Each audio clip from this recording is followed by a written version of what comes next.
ভারত বাংলাদেশ সীমান্ত থেকে 2 দালাল সহ 6 জন গ্রেপ্তার।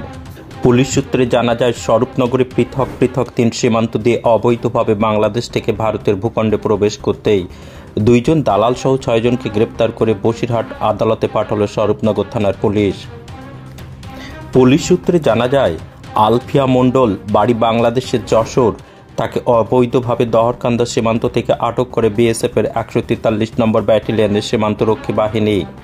তাকে জিজ্ঞাসাবাদ করে ভারতের 2 দালালের সন্ধান পায়। জাকির সর্দার এবং সাবিনা বিবি নামে ওই 2 দালালকে আটক করে বিএসএফের 143 নম্বর ব্যাটালিয়নের সীমান্তরক্ষী বাহিনী। অন্যদিকে তারালি এবং হাকিমপুর সীমান্ত দিয়ে অবৈধভাবে ভারতে প্রবেশ করার সময় বাবলু মালেক সর্দার, ইতি সর্দার এবং বিপুল বিশ্বাস নামে এই 3 জনকে আটক করে বিএসএফের 143 নম্বর ব্যাটালিয়নের সীমান্তরক্ষী বাহিনী। তাদেরকে জিজ্ঞাসাবাদের পর স্বরূপনগর থানার পুলিশের হাতে তুলে দেয় বিএসএফ। ধৃত 6 জনকে আজ বসিরহাট মহকুমা আদালতে পেশ করা হয়েছে স্বরূপনগর থানার পুলিশের পক্ষ থেকে। এরা কী উদ্দেশ্যে ভারতে প্রবেশ করেছিল এখনও পর্যন্ত পরিষ্কারভাবে কিছুই জানা যায়নি। তবে বিএসএফ এবং পুলিশ যৌথভাবে তদন্ত চালাচ্ছে তাদের উদ্দেশ্য জানার জন্য।